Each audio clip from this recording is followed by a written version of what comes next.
morning, Your Honor, and members of this court. My name is Loretta Picillo. I'm Fabio's eldest sister. I stand before you as a sister whose life was shattered by unimaginable betrayal. I am filled with pain, bitterness, and heartbreak. On January 23rd, 2017, my brother Fabio was ambushed in his own backyard, stabbed multiple times. One of those wounds pierced straight through his heart. They silenced him, held his eyes closed, covers his mouth, and he never stood a chance. And the person responsible wasn't a stranger. It was the woman we had welcomed into our family for over 20 years, his wife, Monica. I am ashamed to admit that Monica was my sister-in-law for 2 decades. We treated her like family, and she betrayed all of us. That day, she told Fabio she was going out to get dinner and left the front door unlocked so that her lover and accomplice could enter the home. Monica walked out knowing full well that within minutes, her husband, Fabio, will be viciously attacked and held down. Only a demon could orchestrate the murder of a loving husband, then savagely time it so her own daughter would come home to find her father's lifeless body lying in a pool of blood. Family meant everything to Fabio. I try to pick up the pieces of my broken heart. I still can't make sense of it. How does a woman who had everything desire a dirty life of multiple partners, sex-crazed men act like a slut, wearing sleazy outfits? You had it all, Monica, and you threw it away. You burnt it to the ground. For what? Lust? Greed? Attention? There's a darkness living inside of you that no mortal can understand your evil treason. You're rotten through and through. No amount of pretending, lying, or manipulating will ever hide the truth. We all saw and heard. She is demonic for the merciless crime on my vulnerable, defenseless man. Fabio's strength was his presence. Steady, warm, unforgettable. He had a bold, radiant force that drew people in and made you truly feel seen. His laughter was the soundtrack of every room he entered, deep, joyful, full of life. You always wanted to be near Fabio, because wherever Fabio was, that's where the party was. I miss him more than I can ever express. I want to thank him for being the greatest brother, the heart, the soul of this family. We will never stop speaking his name. I love my brother Fabio. We share childhood memories and laughter that only siblings who had truly adored each other know. I could call him at any time. He'd answer. How are you, my beautiful sister? He would make me laugh. It's all the little things he did that left a mark on my heart for him. And he should still be with us today. My heart is permanently broken. He mentored people across the world. He gave without ever expecting anything in return.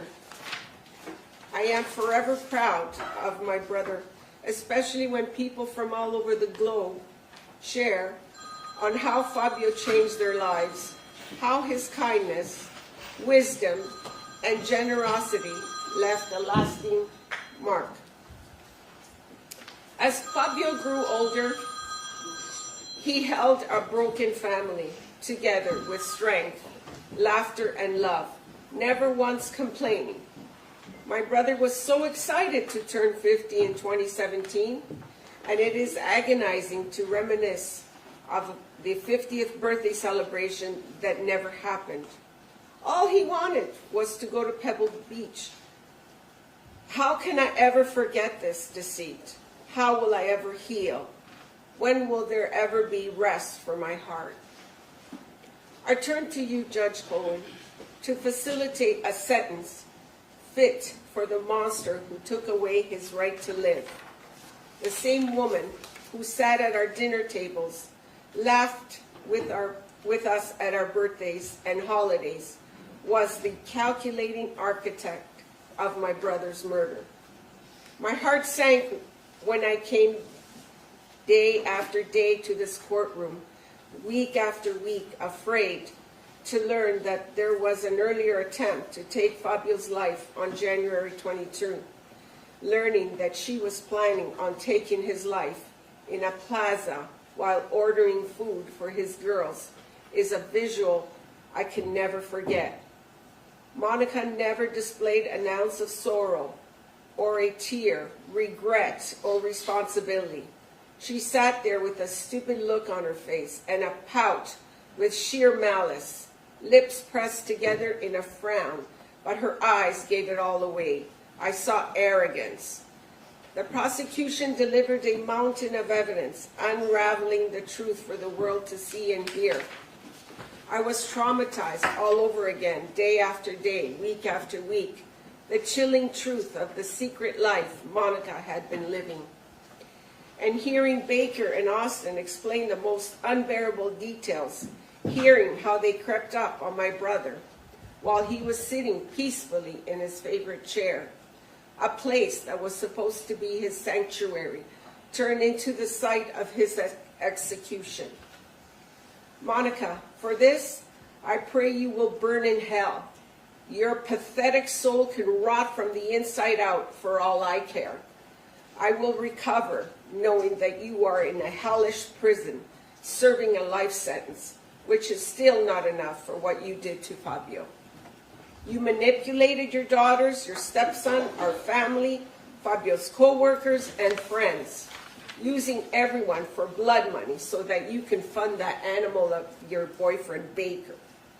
In these 8 long years, I never imagined the cruelty I learned of her doing in this courtroom. I am embarrassed of the woman I called my sister-in-law. I never saw the side of her that was sex-crazed and demonic, seeking out swingers and seeking out sex on apps. I will never forget the moment I lost Fabio. Monica called and said, "They killed Fabio." My mother screamed that echoed through the neighborhood. My husband and son sobbed uncontrollably, frozen by the unbearable pain. My husband held me tightly, urging me to breathe before I blacked out again. Only meds would ease the pain and the emptiness. My daughter-in-law left her own birthday party to come be with us. We couldn't even begin to pull ourselves together for a long time. Monica said in front of all of us to carry no negativity in this house. Fabio would say, "Charge that mountain," and repeated it to us. What a gutless bitch, inviting the scumbag Baker to the wake after the funeral. What kind of woman walks through the blood-stained shadows of her husband's death together with his killer and thought that was okay? Every single conversation I had with her was about life insurance money, like that was her greatest tragedy, not the murder of her husband. Just the money. Furious she couldn't get her hands on it, exploiting the people who love Fabio to gain favors and deals, trips, vacation, luxury hotels, and a new luxury car, all to fund her new life. I remember the funeral service in LA, the first time we saw Fabio since he was murdered, bracing myself for the most heartbreaking moment of my life. I witnessed Monica approach the coffin. She glanced at him, then turned and walked away. No tears, no emotion, no attempt to say goodbye. I was stunned. Deep down, something felt off.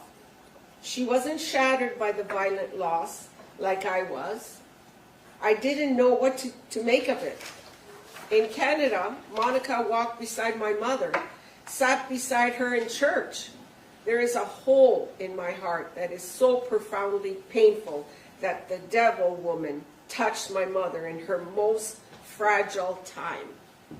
My mother never saw justice served and died of a broken heart. In court, we learned of the horrifying truth of how she shared her nude photos with her lover. What a sick, demented woman she is. While my brother was being cremated, she was sexting with her lover. This same shameless wench never grieved. She taught the girls to run around and do whatever felt good, just so she could do the same. It was hard to see the heartless testimonies and the lies of Monica's friends and family.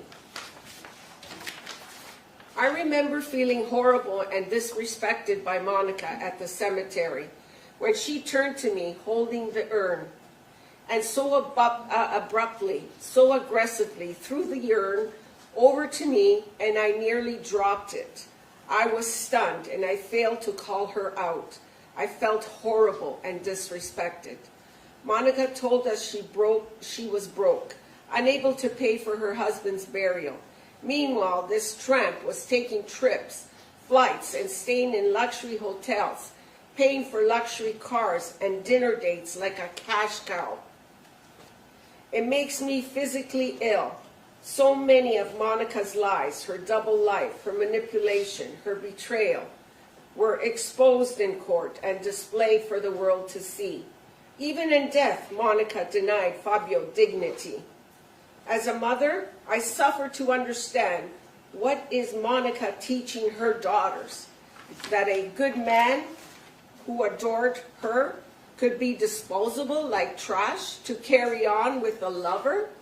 She is guilty of passing down a legacy of cruelty, deceit, and moral emptiness. And while we showed up every day in court to fight for Fabio, her sister Anna Larson and Monica's family never showed any pain, tears, or grief when they saw the murder scene. I wanted to stand up and scream, "Your daughter did this. She viciously murdered him, leaving him to die alone. None of them showed a sign of pain. What a disgusting bunch of animals." It makes my blood boil. They turned their backs on him, just like Monica did. Monica's sister, Anna, took the witness stand and said something I will never forget. She said, "You can have a great marriage and love someone and still cheat on them. It happens all the time." How sickening. That isn't marriage, that's betrayal. You can go ahead and call yourself Mrs. Baker now because you lost the right to the Sementilli name. The world sees you now for what you are, a whore and a murderer. You shattered your daughters' futures, stole their innocence, and destroyed the safety of their world. Let this stand like a punch to your face, to your body, to your rotten soul. I have nightmares where I hear my brother calling for help, confused, scared, and in pain.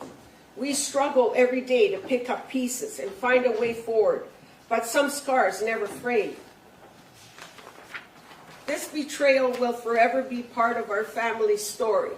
This was a deliberate, premeditated execution of the man who loved her, and she never once took responsibility. Monica's betrayal stole more than a life. It stole our peace and the future we once believed in. Fabio would have wanted me to live life to the fullest and heal. Thank you, Your Honor, for your patience and fairness through this long and painful trial. Beth Silverman, words will never be enough. You gave us strength. You never stopped fighting for Fabio, even when we felt broken and lost. You didn't just fight with skill, you fought with your heart. You gave us hope when we had none. Heather Siegel, thank you for your support, your belief in this case, and the time you gave to help pursue justice for Fabio, and we won't forget you for this. To the LAPD detectives, officers, court staff, including Team Fabio, the jury, and every person behind the scenes. Thank you for your service. Mom, we did this with you too. I know you're with Fabio. Your voice echoes through mine, and today we stand in your honor. To the people around the world who love Fabio and stood by our side through this nightmare, thank you. Your Honor, I respectfully submit this statement as a victim. I have endured unimaginable pain at the hands of Monica, the woman who orchestrated the brutal murder of my beloved brother, and then watched us suffer without blinking. She is manipulative, calculating, remorseless, and dangerous. She plotted this crime for months. She watched it unfold, and after it happened, she lied and continued her betrayal without shame. She is deserving of the maximum sentence possible today. Thank you, Your Honor. Thank you.